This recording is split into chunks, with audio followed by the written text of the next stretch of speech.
If you no go alabeke, you no find the way, put yourself for government, or you no enter fraud.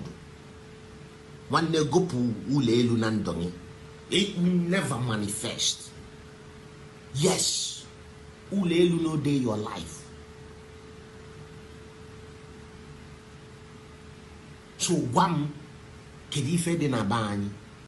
If you no go alabeke, you no find the way, put yourself for government, or you no enter fraud. One ne go pu ulelu nandongi, it will never manifest. Yes, ulelu no day your life.